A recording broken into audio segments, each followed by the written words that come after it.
Blog Talk Radio. Franchise interviews. From Easton, Pennsylvania to Sydney, Australia, you're listening to Franchise Interviews. Franchise Interviews. Welcome to Franchise Interviews.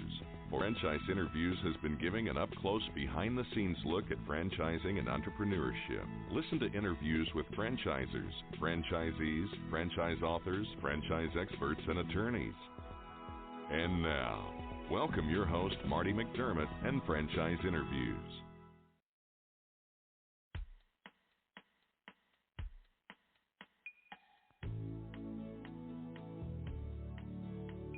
Hi, everyone, and welcome to a very special edition of Franchise Interviews, where for over 14 years now, we've been asking the frantrepreneurs one-on-one. I'm your host, Marty McDermott. I'm the president of Franchise Interviews, and we have a great show today. Well, today we're discussing two great books for aspiring entrepreneurs to read this summer. First, we're going to be meeting with franchise expert, author, and consultant Tom Scarda, and Mr. Scarda is going to be talking about his recent book, The Magic of Choosing Uncertainty. And Tom's going to answer questions like what suggestions he would have for aspiring entrepreneurs looking to buy a franchise, and also discuss the book. Next, we're going to be meeting with franchise author, franchise speaker, and serial entrepreneur Lonnie Helgerson. And Lonnie has over 35 years experience in franchising, and Lonnie's going to talk about his book, 5 Pennies, 10 Rules to Successfully Build a Franchise Mega Brand and Maximize System Profits. And that's coming right up on Franchise Interviews. So stick around because we have a great show.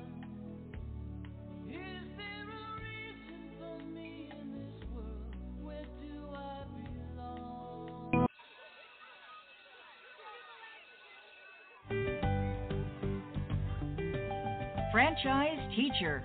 Would you like to know how to franchise your concept or grow your franchise business? Meet the experts at Franchise Teacher.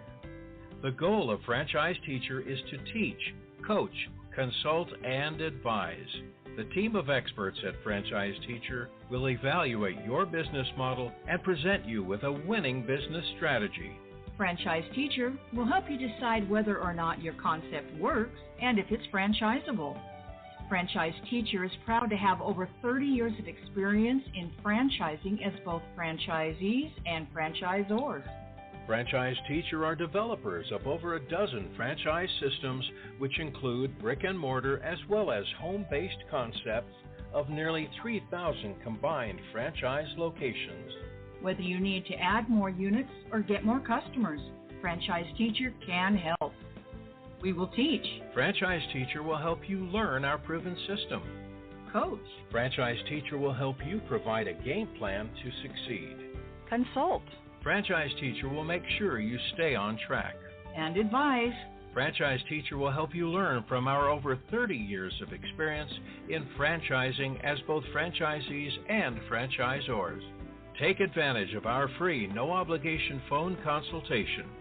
Simply go to franchiseteacher.com or call us at 561-385-3032.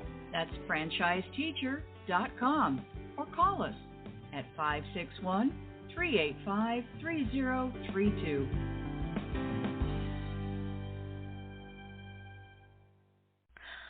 Hi, this is Connie McDermott, Administrative Assistant for Franchise Interviews, LLC, and you're listening to Franchise Interviews.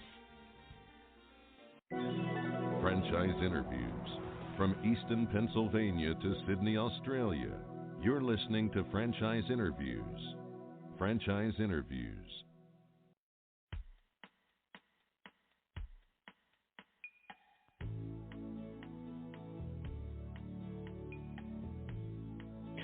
Hi, everyone, and welcome back to a very special edition of Franchise Interviews, where for over 14 years now, we've been asking the frantrepreneurs one-on-one. I'm your host, Marty McDermott. I'm the president of Franchise Interviews, and we have a great show today. Well, today we're going to be discussing two great books for aspiring entrepreneurs to read this summer. First, we're going to be talking about Tom Scarda's book, The Magic of Choosing Uncertainty, and then we're going to go into our interview with Lonnie Helgerson, and Lonnie is going to be speaking about his book, 5 Pennies, 10 Rules to Successfully Build a Franchise Mega Brand and Maximize Profits. Now let's go right into our interview with Tom Scarda. Hi, everyone, and welcome back to a very special edition of Franchise Interviews, where for over years we've been asking the frantrepreneurs one-on-one. I'm your host, Marty McDermott. I'm the president of Franchise Interviews, and as we were saying earlier, we have a great show today. We're meeting with certified franchise expert, franchise author, and consultant, Tom Scarda. And Tom's going to talk about his most recent book, The Magic of Choosing Uncertainty. Hey, Tom, how you doing? Welcome back to the show. Hey, Marty, how are you? I'm doing well, Tom. You know, I didn't realize, Tom, the last time we actually had you on the show, it was about 7 years ago, and it was funny. I was listening to the show this morning, and at that time, I don't know if you know this, you just started writing the book, which is done today, so that's fantastic. Congratulations on all that. Well, thank you. Yeah, it was 7 years in the making, which is kind of insane, but that's the way it happens sometimes. Which is great, though, you know, that you put all that time, you know, and effort into the book, you know, and I mean, I guess, you know, this is, you know, one of my dreams is to one day, of course, you know, write a book. I mean, what did it feel like when it was finally done, Tom? You can't describe it. It's kind of like, you know, I guess it's kind of like having a baby or something. Sure. It's exuberating, exciting, but it was a little bit scary too, because you really, you know, you're putting yourself out there, and you feel like you never feel like it's ready, and right. And I think in my heart of hearts, this is probably not totally ready. I'll do a second edition or something. Right. Volume 2. Yeah, Volume 2 is just, but it was exhilarating. It's, you know, kind of walking on water. It makes me feel like it's just great. Yeah, walking on clouds, I'd say. No, that's fantastic. And, you know, when we had you on the show, too, you know, this is our last show for the 2014. And, you know, every year we try to put, like, a lot of thought to have some type of, like, motivational speaker, someone like yourself, you know. So I'm really happy to have you on the show today. I would like to ask our guest, where are you calling from this morning, Tom? I'm based in Long Island, New York. Okay, fantastic. I would say our guest could probably detect a little New York accent, right? Well, I was going to say Long Island, but, you know. I was born and raised. I was born and raised in Brooklyn, right? Was it in Brooklyn? I can't shake that accent. Most people can't. I know. Well, it's just, you know, my family, we got out of Brooklyn, you know, kind of early, you know, but we always went back to it. Most of my family still is in Brooklyn, you know. So I was mentioning every time I talk to you, I feel like I'm speaking to one of my cousins, you know. So it's fantastic. It reminds me a lot of being home again, you know. So you have a great story. I mean, one of the things, you know, I've done 400 of these interviews, and your interview that I did with you 7 years ago, it really stood out because it was a great story. Maybe you could talk a little bit, you know, about how you got involved in franchising and what were you doing before that, you know, because I think that's part of the whole appeal of the story. Yeah, I agree, and thank you for saying that. You know, like most franchisees, it's, you know, owning a franchise is a second career. You know, unless you inherit the franchise, it's very rare that somebody, like, gets out of college and gets a franchise. Right. That's a rarity. So it's usually a second career. And for me, I was working for the New York City subway system. That was most of my adult life. I was there for 13 years. I started out as a subway conductor, believe it or not, opening and closing doors. And if you ever rode in the New York City subway, I'm the person that I'm the person you couldn't understand on the intercom. That's a great way to put it. Right, it's kind of what we were known for back then. Of course, now they're computerized audio announcements, but. So I worked my way up the line, you know, went to train dispatcher, and I got into then training conductors and motormen and different things like that. Had all sorts of cool special assignments. Then I got a job working for the Long Island Railroad, running their customer communications department and their print shop, and I was in charge of all communications, written and verbal. And I was doing just fine, but I really, you know, there was something itching. I wanted to be an entrepreneur, but I didn't know how. And I knew nothing about business. I was a government worker, and I found FranChoice, the company I work with, and what we do is match people with franchise opportunities based on skills and personality, kind of like the eHarmony of business is what I like to call it. Sure. And I contacted the company FranChoice, and they matched me to a smoothie franchise. And in 2000, my wife and I decided to buy it and build it, and we had some great locations. And within 4.5 years, I was blessed enough to be able to sell it. And I semi-retired at 41 years old. So it was kind of a super success story, kind of the American dream. And then I like to say, two things on that. One is I don't say that to impress people, but to impress upon people that, if I could do it and follow the American dream as a government worker, anybody can. You just got to pick the right business for you, and you got to work it. It's not, I worked my butt off. It was not easy. Right. But it's your thing. You love it. You wake up and you make it happen every day, and that was motivating. And I think that's important to understand, is that anybody could do it. And also the second thing I want to say is that money's subjective. So I semi-retired, but I was a government worker. I wasn't making millions as a government worker. So I was able to, easily replace my salary, and it worked out beautifully for my family and I. You're very successful in franchising too, Tom. In the time that you were doing it. What do you attribute that to? Was it having that match? Because again, you did go the franchise consultant route, and in many cases, they do a very good job as far as like matching you with your personality. Was that part of the whole success of you doing so well in franchising? That's a great question. Of course, people ask me that all the time, and so yes, it is. Part of it is the match. Yeah. Part of it is the company and the support that you get from the company. And then that's 50% of it, or 49% of it. 51% of it is your attitude toward your business. Wow. And, people are like, I think positive. No. Right. It's difficult to think positive when you're having a bad day or even a bad month. Yeah. So that's important. You got to go in with a good attitude. I ended up reading like every self-development, self-help book out there during those years. Right. It was interesting too. I remember. It was when you went into this too. This is a long time ago, but you did have that. I remember you saying that you had that attitude that you didn't care if your location was on a street corner or you happened to end up in a spectacular location, which is really that iconic location, we know as the Jacob Javits Center. But it sounded like that positivity, though. It brought probably about a lot of great things for you, I suspect. Yeah, and that's kind of it. You got to go in and shoot for the stars, and as they say, if you miss, at least you hit the moon.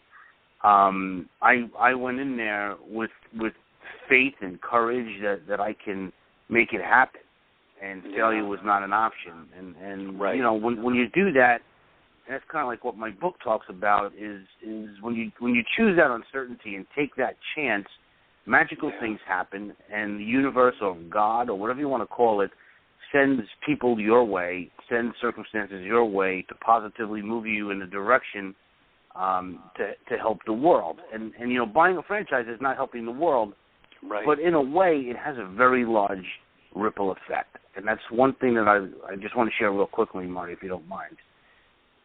What people don't understand, you buy a franchise and it's for you and your family, yes. Right.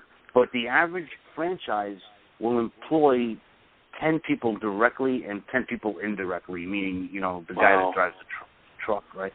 So you're creating jobs. You're creating a tax base, right? So the guy who's working for you now is able to go and, buy something for his family, and that money goes to that store owner, and that store owner makes money and is able to go out and buy a car, and then that money goes to, the car manufacturer. So it's like a big ripple effect. Right. And that's why the universe comes to someone's aid, because you're doing even so much more than you realize when you start up a business.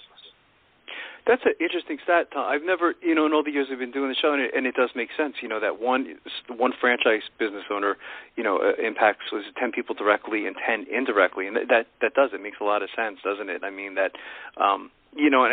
I suspect a lot of people don't see it that way. Is that franchising certainly does create jobs, and it's so important to the United States economy, isn't it? Right. If you listen to if you read up on the International Franchise Association stuff on their website, franchise.org, there's all sorts of interesting facts, and they say the number is somewhere around 18 million people are employed by a franchise operation somewhere in the United States. That's amazing, isn't it? When you hear that number, 18 million. I mean, it's been a phenomenal number. They say it's second only to the U.S. military. That's incredible, isn't it? It really is, and it's funny because sometimes I scratch my head because once a week I run into somebody who says, franchising is a scam. It doesn't work. Mm-hmm. I'm like, oh, really? Yeah, of course, right. Right. How could it have gotten this far, and made this type of impact in the United States, if it was a scam, it's just not possible. What always fascinated me about your story is I think it kind of reminded me, I think you and I came from similar backgrounds, where I came from a family that was very, very conservative. My mom wanted me to work for the government or the post office or something that had that pension, was that part of, writing the book as well? Because I know that you come from a background where I think your father was, I think he was a police officer, and I think even your wife was a police officer as well, wasn't she? So you probably seem to have been surrounded by that conservatism, not really taking a chance. And was that part of the whole thing of writing the book as well? I mean, the title was great as well, The Magic of Choosing Uncertainty. Was that part of the whole thing? It really was, because it took me, years to kind of unsaddle myself with the at least attitude is what I call it. Right. At least I got a job, right? And sure. I often tell a story, like when a lot of times I do a lot of public speaking, and I speak at franchise conventions all over the country for all different companies and stuff. Yeah. And you probably saw me at one of the IFA shows. We definitely saw each other a few times. I know that. Yeah. And it's funny because I'm known for wearing these fancy shirts. That's true. And my brother, who's actually a New York City firefighter, actually said to me, making fun of, it was actually a holiday dinner a couple of years ago, and he said, "Hey, do they sell men's clothes where you bought that shirt?" And I was like, you know what? That's great. So it's not. And so the reason I bring that up, Marty, is that there was one point in my transit career where an old-timer who had been with transit for whatever it was, 30 years or something, said to me, "Hey, you know what, kid, this is a great job. Yeah. You'll never have a silk shirt, but you'll always have a shirt." Mm. And that stuck with me, and I was like, you know what? Why can't I have a silk shirt? When I look around at my bosses who I love, I loved them at the time, and some of them I still keep in contact with, they weren't kind of living the lifestyle I wanted to live, and business owners were, and that was my real kind of impetus to get off my butt. But in regard to the book, Marty, I think to I guess explain it is, I've been helping people for now, 9.5 years, going on 10 years with franchise, helping them to find businesses. And what I find, and you know this from the industry, is that majority of people who look at franchising do not buy a franchise. And the number one reason is fear of the unknown.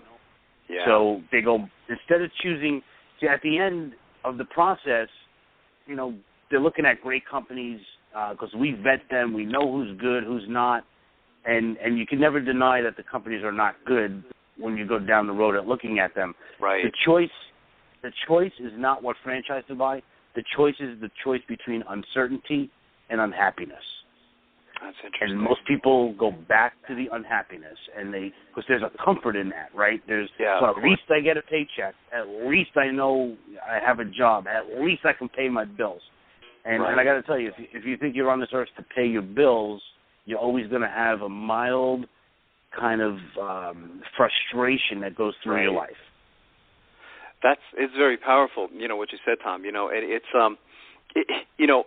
We've seen that on the show too. I've heard numbers like at like 1 out of 100 people will say yes to going the franchise alternative, or they'll give some kind of like excuse like well, it's not perfect, and I remember you even saying this a long time ago is there's not really that always that perfect opportunity. You know what I mean? There's always. I think the analogy you used a long time ago was even when you buy a house. You know what I mean? There's always going to be something with that house that you can always fix. You know what I mean? So there's never that That's perfect opportunity, and I suspect you get that from a lot of people because they're so terrified of going forward. They're like, well, I don't think this is the perfect opportunity for me. I suspect you probably get that a lot, don't you? Yeah, and you're right. I think it was in Joe Matthews' great book, Street Smart Franchising. Yeah. He talks about that. 1 out of every 100 people that look at franchising actually buy a franchise, and that the thing for me, Marty, is it makes me sad inside because I talk to these folks that have great backgrounds. They're phenomenal at what they do, and they can easily translate their skills into their own business and really live happily ever after, and they don't. And it's always because of fear of the unknown.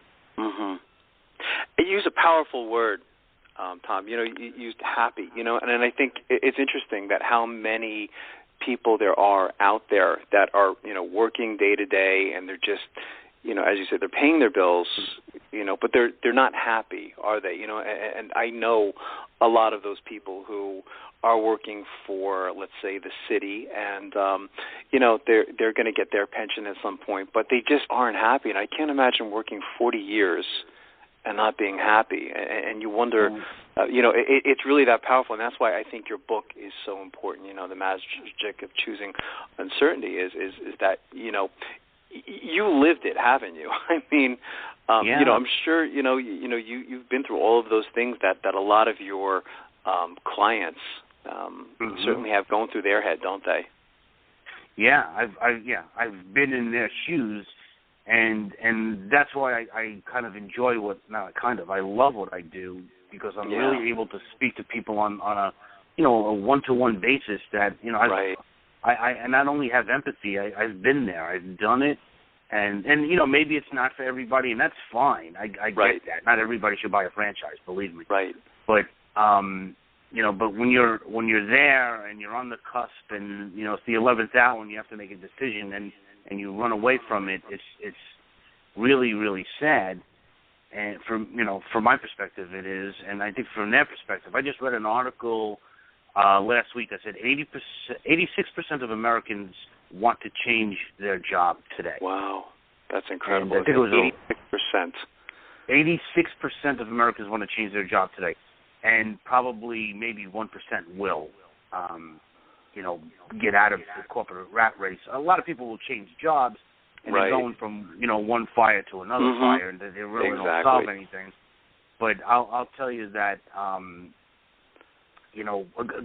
great story that I share with everybody, and I think that it will go very, very well here. If you can imagine for a second, there's these two guys sitting on a porch, like two old hillbillies, right? And they're drinking their sarsaparilla, and they're rocking in their rocking chairs. And one of them has a hound dog, and the hound dog's sitting on the floor. And every once in a while, that hound dog lets out a yelp.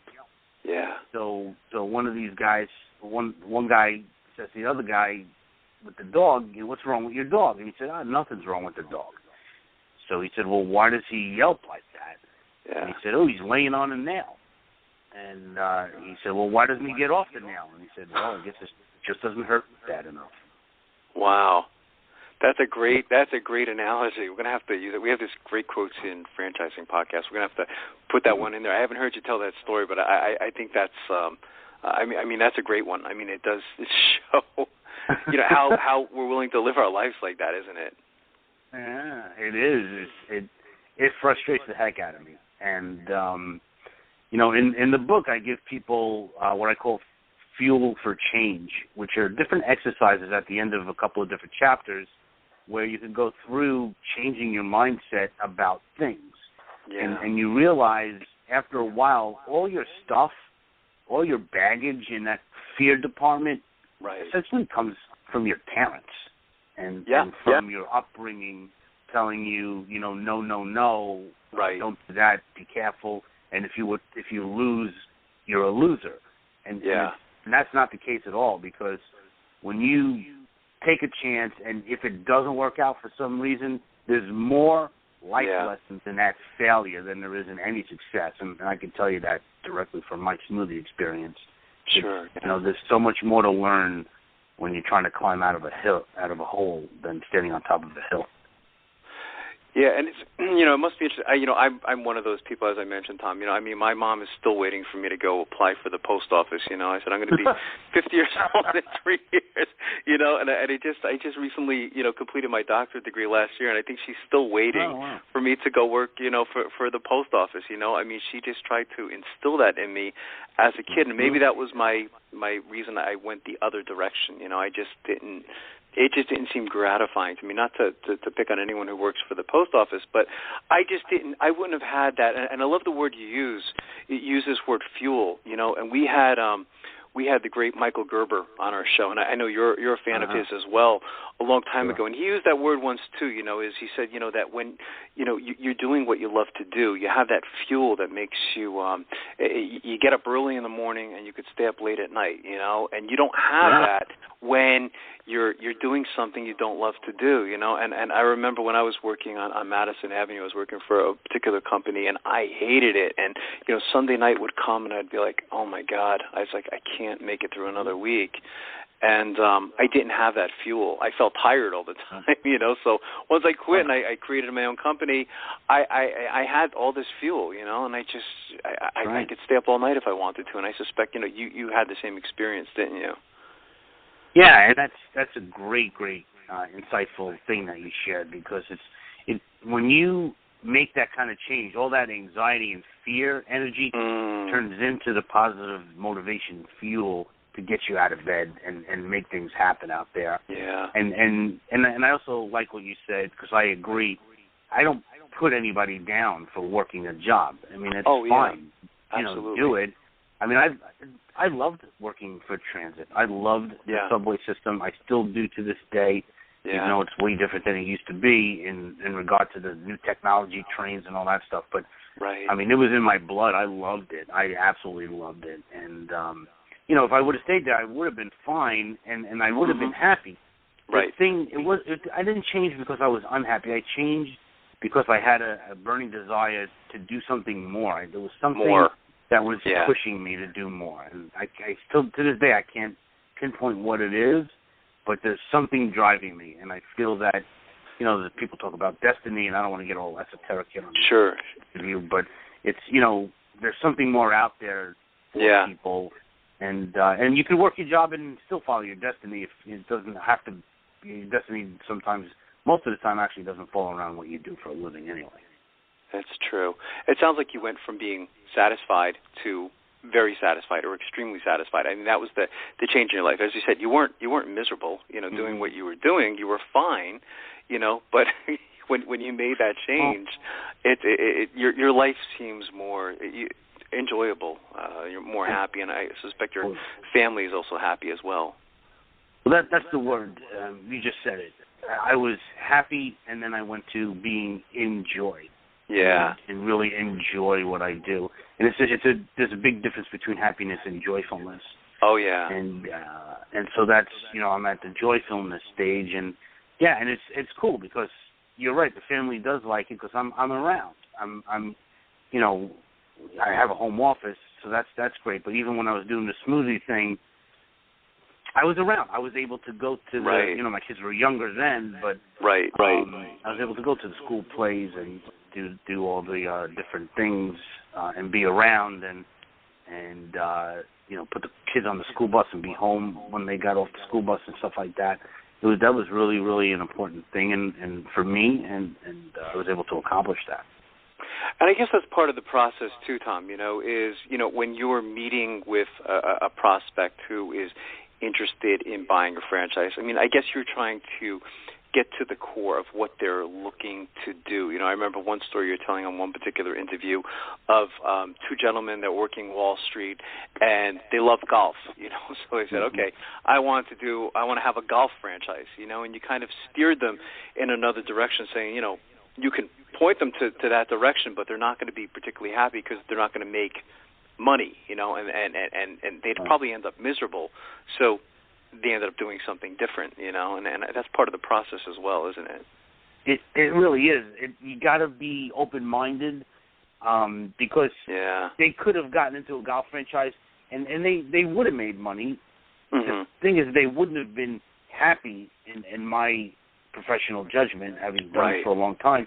they would not have been happy. And you know, a lot of people on a daily basis call me and they have a specific franchise in mind. and I ask them why that franchise. Yeah. And they always come up with one of a couple of different reasons. But, you know, they say, well, I love that food. It's so great. It's such a great product. I'm like, yeah, you know, it could be the best thing ever. It could be caviar, but, sure, you know, if it's, you know, way above your price range to get into, it doesn't matter. If you, if it calls for you to be there at night and on the weekends and miss your family events, it's not worth it. So you got to be open-minded and understand that the business model, the day-to-day operation, is more important than what you're selling or what you're serving. Because at the end of the day, that doesn't matter. I mean, obviously, you're not going to sell snow in Alaska, but the product and service has to make sense, and you got to really, you know, understand it and all that good stuff. But it doesn't have to be a passion. And that's where people get messed up. They think that they mess up passion, and they confuse passion and hobbies. Yeah, that's true. A hobby is not a passion. If your hobby was a passion, you would be a professional, whatever it is. So, absolutely. And so that's where people get confused, and people end up losing a lot of money when that happens. I imagine. Or you might see things that are, you know, I was on vacation. I saw this great, you know, ice cream plate, so I want to do that because there's none where I live. You know, right. You know, it's true. Yeah, we've heard a lot of those stories. Yeah, it's true. You know, and I mean that's why. I mean, your job is really so important. You know, Tom. I mean, what you're doing. You know, you've been doing this a long time. How long have you been a franchise consultant? Has it been like it's about 9 or 10 years now? Yeah, it'll be 10 years in April of 2015. So obviously you love what you do, you know, and I mean your job is very important. I mean it must be very gratifying for you, I suspect, to, you know, go to, you know, someone opens up a franchise and you get to go to that franchise years later. You just get to see the success that some of those people are having. Must be very, I imagine must be just nothing but rewarding for you, or very gratifying. It's unbelievably rewarding, and a lot of times I hear, you know, I'll go visit somebody or just call them to see how things are going. And they say, inevitably I hear, man, I should have done this 20 years ago. Wow. That's great. I mean, it is. It's a great job. And I can see why, you know, you are so successful, of course, at being, you know, doing what you do, you know. And again, I look forward to, you know, going over the book and everything like that, and we'll definitely promote the book on the show. The book is called The Magic of Choosing Uncertainty. How can our listeners get the book, Tom? Any websites they should go to? Well, yeah, it's on Amazon, so that's, you know, easy. It's on Amazon. It's available on Kindle and all that good stuff. Or you can just go to my website, which is my first name, Tom, at tomscarda.com. So it's Tom and my last name, Scarda, which is SCARD as in David, .com, and you could click through on there. And it's a great website, by the way, too. I mean, you get to see interviews and things like that, you know, of presentations that you've made in the past, you know, and definitely worth it, you know. So I would certainly recommend to our listeners that they go to tomscarda.com, you know, to... Are you one of those special people who are willing to go after your dreams and goals? Are you ready to fulfill that dream of owning your own business with the security of a proven brand? The opportunity to take control of your future and own a Rita's Italian Ice franchise is within your reach. Rita's is seeking success-oriented individuals who are ready to make a change in their life, and Rita's offers unparalleled training and support to assure your success. And did you know the frozen treat industry is a recession-proof industry, and there are Rita's in 23 states currently with 540 stores open. Rita's Italian Ice has been around for 25 years and is listed as a top-performing franchise by the Wall Street Journal. Now here's the really good part. Rita's Italian Ice is a unique and amazing taste treat. It's smoother than a snow cone, and it combines ice with real fresh fruit. The real fruit adds dramatically to the taste, and it comes in over 40 flavors. The ice and fruit are mixed on site and made fresh daily, and it is delicious. You'll want to know more about this exciting and successful franchise opportunity. Go to www.ownaritas.com and get all your questions answered. That's www.ownaritas.com to take control of your dreams and future today. You don't want to wait any longer to be a part of this adventure. www.ownaritas.com.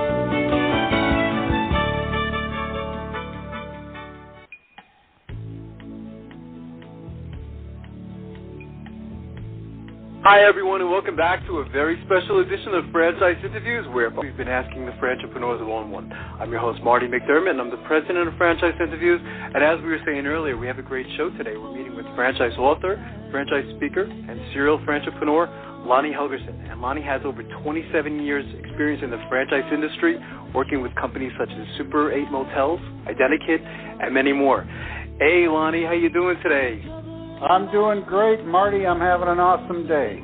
Oh, that's fantastic, Lonnie. It's great to finally have you on the show. I've been following your career for quite a long time now. So Don was a little jealous he couldn't be here today. I was telling him a story before the show, Lonnie. I promised my wife over the Memorial Day weekend that I wasn't going to do any work or read any journal articles for and I got your book, 5 Pennies. I think I got it on Friday, and I got to tell you, I couldn't put it down. It was a fantastic book. I think you really did a great job at filling a gap in a literature review. There's nothing out there that's like it. I was telling Don about the title. I said 5 pennies. He goes, "What's 5 pennies?" So you probably get that. It's a great story. I thought you could probably tell it a little better than I could.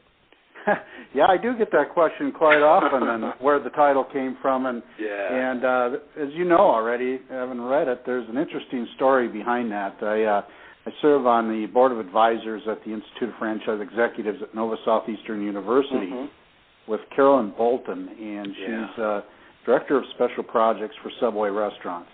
And Carolyn and I go back quite a ways, and we know each other very well, and our kids are very close in age, so we always drift off into a conversation about our children. A few years back already, her and I were talking about our kids, and I was telling her how I was trying to teach Chandler, my son, a number of years before this conversation, actually. He was probably about 5 or 6 at the time, and he's now 11, so this has been a while back. And he always hits me up for money, right?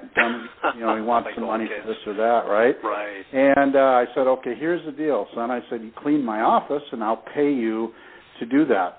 And he said, okay. So he came in, he lugged in the vacuum cleaner, and he vacuumed a little bit and got more garbage on the floor than he took out and this, that, and the other thing. And he came over, and he said, okay, he wanted $2. I said, well, where's your invoice?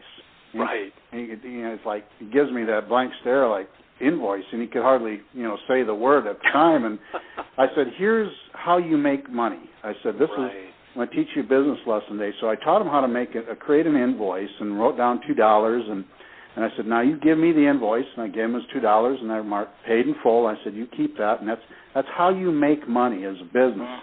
And she chuckled, and she said, her son was going through the same kind of gyrations. And at the time, she was working for Franchise Brands, which is a side business that's owned by the founders of Subway that looks for concepts to purchase. And at any rate, he was always hitting her up to buy this chain or that chain. He'd stop and have a bagel, and he'd say, Mom, you guys need to buy this franchise chain because it's such good food. And she's getting to a point where she finally decided to tell him how they evaluate a franchise when they purchase it, and it's a good story. And I think she says for every $1 that comes into that bagel shop, that would be 100 pennies, right? Yes. Right. Okay, so many pennies go to pay for your labor and your staff. So many pennies go to rent. So many pennies go to insurance, and she went through all of them. So many pennies go to buy food for resale. So at the bottom, there's got to be a good, strong amount of pennies for the owner to keep at the end of the day. That's called net profit. Right. And on top of that, there needs to be 5 pennies that typically, it's the royalty that goes for the franchisor. And she says, we zero in on that profitability, those pennies that go to the franchisee for profitability when we're going to purchase a chain. And I said, that's interesting thought, Carolyn, because I don't think enough chains are focusing on those 5 pennies or those profits these days. And this is pre-recession, right? So we're on high-flying times, and everybody's growing to beat the band. And whenever you run into people through IFA, International Franchise Association conferences, et cetera, it's always, how are you doing? Oh, we opened up X amount of stores, or we sold this many locations, and it's still that way. And it's not very often I hear somebody say, well, our same-store sales grew by 10%. And there's a big difference there. So that's where the term 5 pennies came from, because it's average royalty franchisors. It's interesting. One of the stories that really hit home, Lonnie, was you were standing, I guess you were at the International Franchise Association. I think you were at the one in Las Vegas. And you hear a lot of great conversations, don't you, as you're standing in line? But I think you were listening to you're listening to a couple other franchisors, and they were talking about, I guess if they sold, I don't know, I guess it was it might have been like $20,000 franchise fee, and if they sold 10 of them, I guess they would have got $200,000. And it seemed like that was the focus for that particular franchise, wasn't it? It wasn't about profitability or anything like that. And you wonder, if those guys are actually still in business today. You can kind of hypothesize that whoever they were, they're probably not, are they? No, I don't know if they are or not, but it was crazy because they sounded like 2 cat burglars. It was great, and I mean, it was really kind of irritating and annoying because I'm listening to this, and they're talking about this, and if you've been around in franchise in a while, you may have heard those kinds of conversations from time to time. And I wanted to turn around and say, guys, I said, is there anything more to this business than franchise fees? And oh, by the way, what are your costs of supporting a franchisee, and so on and so on and so on. And I got helped, and they were gone. I never did see them again. But you're absolutely right. I wonder if they still are, if they learned from that convention the importance of what they're doing. And, I don't think those guys knew who they – well, it's funny because as I was reading a lot, I said, I don't think those guys knew who they were standing next to. But you had all this experience in franchising, There was the great quote. I thought it was fantastic how you put it right on the cover of the book from Fred DeLuca, who is someone, I truly admire. Franchise profitability is the most important mission of the franchisor. And I think, that's really, hits home, doesn't it? I mean, it's so powerful. We have a great quotes in franchising, and I think we're going to somehow incorporate that in there to our great quotes, because I think it's very powerful. How about a general overview of the book? I mean, why was it written, Lonnie? I mean, was it because there was a gap? I mean, there's so many books out there on franchising. I was kind of wondering what was going to come out next, and I think it was one of the reasons I couldn't put it down was because I think you really did a great job at filling that gap that wasn't what was said, in all the other books. Well, I've been having a lot of people tell me I should write a book for a long time over the years, and I got thinking about it, and I really never felt, that who wants to read about my, escapades and so forth, and I had consulted and worked with a number of companies in recent years and prior, right up to the recession and during the recession, and there's some interesting dynamics that change in franchising. Most companies really had to, if they didn't, they should have, focused on their unit economics, because at the end of the day, that's what got them through the recession. And it forced many of them to really look at their support, their balance sheets, and how they make money. And I had seen a number of companies that had done things that I felt weren't probably on the up and up. They had done them wrong, and they really were taking advantage of franchising in a way. And I felt compelled to write a book that, as you mentioned, there's a lot of books on starting a franchise, but nobody's ever said, here's how you grow one, here's how you manage it, and these are the tools and all the things that you need to do this. And I just sat down, and the first story I put down was Carolyn's story, and I just went from there. And I had these 10 rules that are 10 solid areas that of any brand that formulate the basis for a franchise system. And you can see more about that in what I call a model of success, franchise mega brand, where in 5 pennies, mega means great, rather than just big.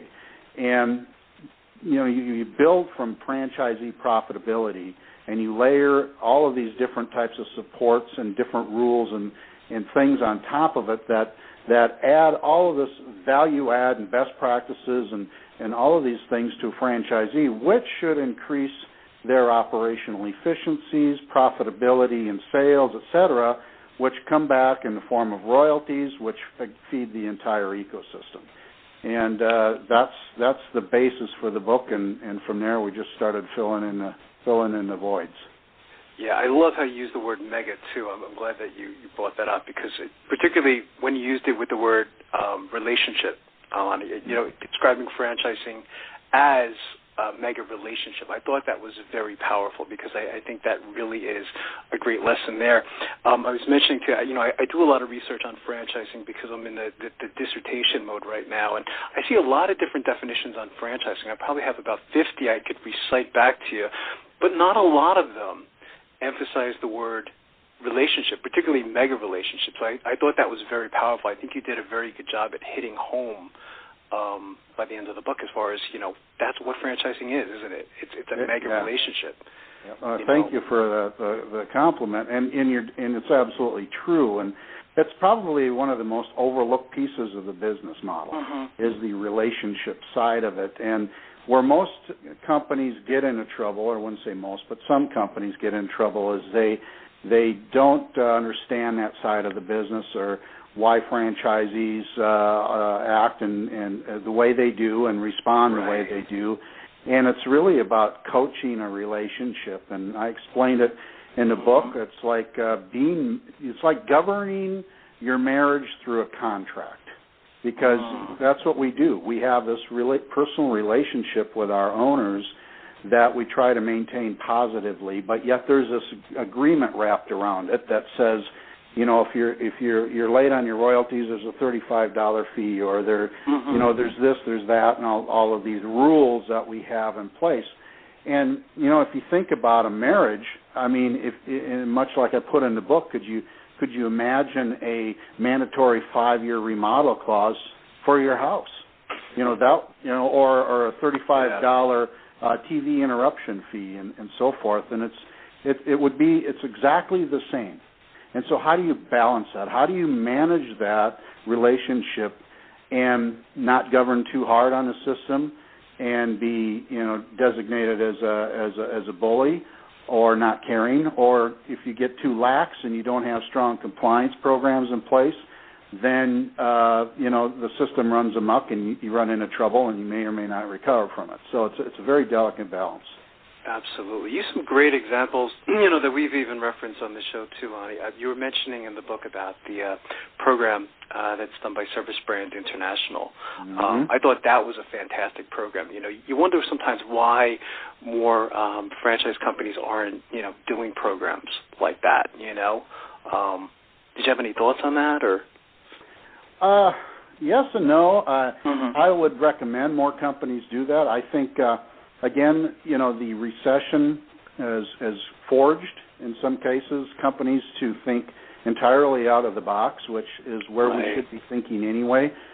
And if you really have a strong unit economics, and you put the right owners in place and all these things, that it only makes sense to financially participate with that franchisee to make them successful, because the long-term goal is the royalty stream, and that's where franchisor makes their money at the end of the day.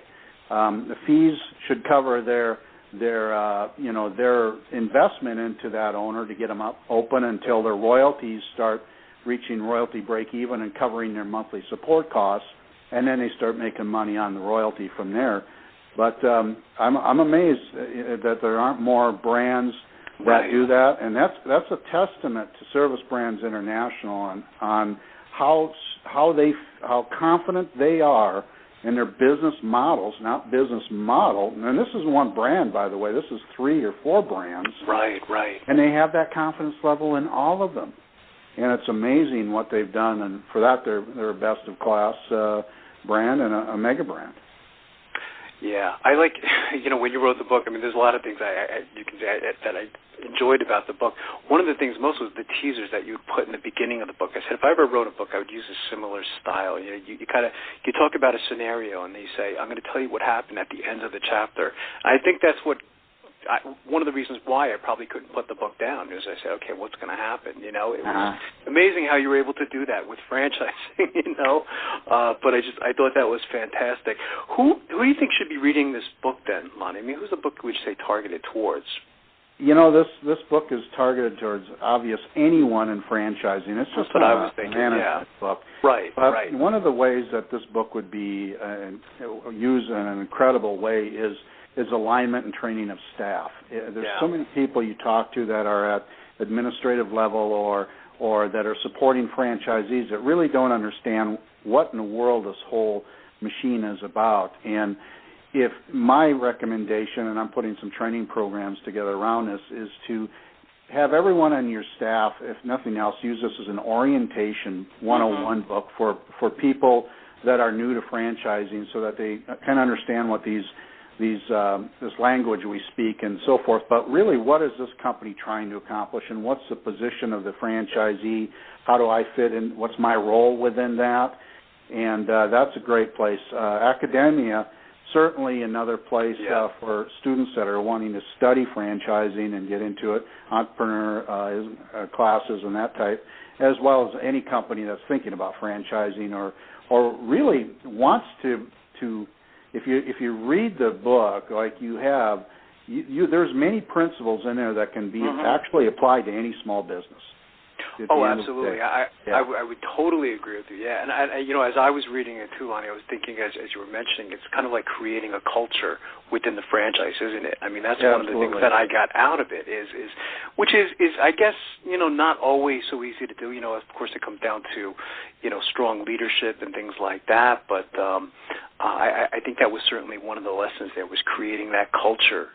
After reading a book like this, of having that mindset, which is really so important for long-term success. And again, I mean, the examples that you reference in the book, whether it's your Subways or, your 7-Elevens, and, these are companies that, you've dealt with and worked with, and all these guys, so, firsthand. You've been in franchising such a long time. One of the questions I've been dying to ask is, what changes have you seen in franchising, Lonnie, since you got involved, so 27, 28 years ago to, kind of like where we're at today, positive or negative? Yeah, that's a deep question. Yeah, it is a deep question. We could schedule another radio show around that question. It's, to start with, I think I would use the word sophistication of franchisors is really the biggest change I've seen, and it's a reflection of the sophistication of the franchisee as well. And a lot of that has been born through availability of content and information and, the internet and all of that type of thing that's driven this. But I would say fundamentally those brands that recognize that they're in business with their franchise owners versus just franchising a concept to an owner are the ones that's been the biggest change that I've seen, and that was probably a lesson some of them learned unwillingly and through economic turmoil. But the sophistication of the business model, obviously the legal side of this and the compliance side of this with the state laws and regulations and all of that we really don't need any further, have created a complicated business model, and a sophisticated and a complicated business model, and that has fundamentally been the biggest change, and that's a lot of changes. Like I said, we could do a whole radio show about this, but overall, 5 Pennies is probably the aggregate of those changes. A book like this written 25 years ago when I was at Super 8 Motels we wouldn't even gotten it. We would. What does it mean? And I think that's the sum of the moving parts as a snapshot today. That's interesting.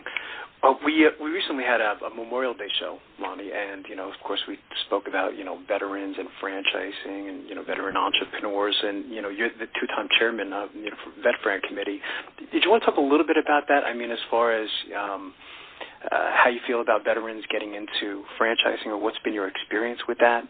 Oh, of course. Well, my experience with that is, first of all, I am a veteran, and I have direct experience with it. A quick story goes back to my days at Super 8. I was in the U.S. Army. I went back to from active duty to the South Dakota National Guard to work on my commission as an officer. And I had, fortunately, a buddy of mine that was an ROTC with me was working for Super 8 in the aviation department, and asked me if I was wanted to make some extra money. I said, absolutely. My goal at the time in my life was to get my commission, go back active duty, and retire as a colonel, or hopefully even the luck of grace of Patton, that maybe a general. Right. That was my life, and I was very good at it. And I went to work for Super 8. I grew up through the ranks and got to know people. And one day we came back from some trip, and Ron Rivet, one of the founders of the chain, was walking away from me, and they pushed the Learjet into the hangar.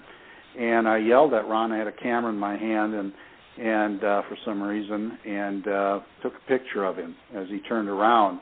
And it was that moment in my life that I realized this is a guy that built a successful insurance practice and was a recovering banker, but now owned the largest economy chain in the world, lodging chain, at the time. And I thought, wow. And it was an instant epiphany where I said, I'm going to build a franchise brand. It wasn't start a business, it was build a franchise brand. Right. I had that picture hanging in my wall, and that was the day I decided to chase down that fork in the road. And I never did go back active duty in the military. I got out after 8 years, and I stayed in franchising ever since. I left Super 8 a few years later, started my own brand called Computer Doctor, and I've been at it ever since. But veterans overall has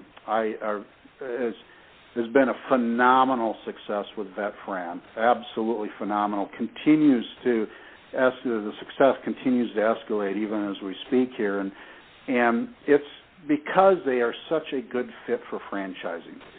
And franchising's a great fit for them. They come out of a place that they know what they're going to do when they get up. They know what they're going to wear. They know what the day comprises of. Franchising provides them, albeit maybe not quite that detailed, but darn near that type of life. And so they easily gravitate into that. And they're good followers and good leaders, which make them great team builders. And they really thrive in franchising and it's success of that. So I've been fortunate to get involved with that program and have been a part of getting it to where it's at. And I encourage companies, if they're listening to this call, that if they're not involved with VetFran or a member of the IFA, they need to be, and they need to get involved with it. Yeah, they're missing the boat. I totally agree with you. When we had Sean Folk, there's a veteran, he recently got into franchise. I think he's up to he owns 10 franchises now, Lonnie. But it's a great story. But he classified, or he defined the military as a system, and of course franchising being as a system. So, after, listening to him as well, it sounds like a great match, and you wonder why, not all franchise, I guess they all can't be involved in it, but, not even more are involved in VetFran. You mentioned another one in the book that I thought was interesting as well. Was it I think it's PAFI. I can't remember if that's the acronym for it, but I thought that was interesting as well. Was it Professional Athletes Franchise Initiative, I think it was. That's correct. We've had them on the show too, and I thought, I never thought about that either. As I said, okay, when these gentlemen came on the show, I think one of the guys was Tioka Jackson, talking about how, when you play sports, you have to follow rules, don't you? That's kind of like franchising as well, isn't it? It is. One of the most interesting aspects of the professional athletes world is, I've learned a great deal about this. They're very much like veterans or team builders or team players, right? And they work well within a system. But the interesting dynamic with these guys are that they are typically financially secure. And so there's really no need to talk about that. They're more focused on operations. They want to know how can they be supported and trained to become a business owner. That's where they want to focus on. So that was something I learned here last year at a breakout session at the IFA, and I was really well received. It was a full room, and I love the program. Island Time Treasures is our franchise brand, and we are certainly working with the PAFI and hope to help grow that program as well. Yeah, that was an interesting franchise too, Island Time Treasures. We were looking that up on the internet several days ago, and I thought that's an interesting concept, and I think it's a great industry, of course, to be in. Did you want to talk a little bit about that concept? Sure, I'd love to, of course. It's a very unique franchise. It's there's two models for it. It's a home-based or a retail cart / kiosk, and we're doing both. The mobile unit, what we provide are, it's hard to explain, and hopefully people can visualize this, but we create a much like a Build-A-Bear workshop where a customer can pick out a design of a project. And we make a form in a sandbox, which we have these big sandboxes we take around. And then the customer, the guest, actually decorates it with seashells or sea glass or buttons, and we've got all kinds of different types of things that we use. And then we have a proprietary plaster, which we call island mud, that we pour into that form. And it gets hard, and it sets up in about 6 to 8 minutes. It's extremely fast. And then we remove that from the sand, which causes the sand to stick to the outside of it. We clean that off, and we put some glitter on there, and we put a clear coat on it, and it's ready to go to the customer. And the response to the program has just been overwhelming. We're actually putting retail carts, or what we call specialty retail, into resorts, high-end resorts down here in Florida. We're looking to expand into Disney World and Busch Gardens and cruise ships and all those types of things. And the mobile version of that is exactly that. They're able to go to events and festivals and fairs and so forth and provide this program and work it part-time. The retail carts are full-time, but the mobile unit is part-time, typically weekends. It's great for stay-at-home moms, or a family wants to make extra money, or a student going through school. It's low cost, low investment, and it's geared towards. Isn't it geared just towards children? Adults of all ages do it, but predominantly the kids are where it's at. So. It sounds like a great concept, and it keeps you still. This is a little different too, I guess, from some of the other concepts, of course, that you've worked with over the last 27, 28 years is what I was thinking about as I was reviewing it. But it sounds to me like you're always going to be, I think, involved in franchising, Lonnie, aren't you? Pretty much, yeah. I think that's a given. I think I don't see myself slowing down. I'm a relatively young guy yet, so I could probably, I've got a lot of unfilled buckets in my bucket list yet, so we've got a ways to go. Oh, there you go. What's the best way for our listeners to get more information on getting the book and all the different services that the Helgerson Franchise Group provides, Lonnie? Is there any websites they should go to or any numbers they can call? Of course. To get the book, go to franchisemegabrand.com. Okay, franchisemegabrand.com. Okay, yep, fantastic. It'll take you right to the book site, which is part of the Helgerson Franchise Group. So that web address will get them to everything we do, and as well as they can order the book. And the book's going to be coming out. The book is already on Amazon and paperback. Oh, it is. Okay. Yeah, but the EPUB, Nook, iTunes, and Kindle are coming out in the next few weeks. That's fantastic. And again, it's a privilege to finally have the chance to get to speak to you. I mentioned to you, I've been following you a long time, and I feel like I know you, So one of these days, we're going to get to catch up again at one of the franchise shows, and we're going to be talking. Franchise Interviews. From Easton, Pennsylvania to Sydney, Australia, you're listening to Franchise Interviews. Franchise Interviews.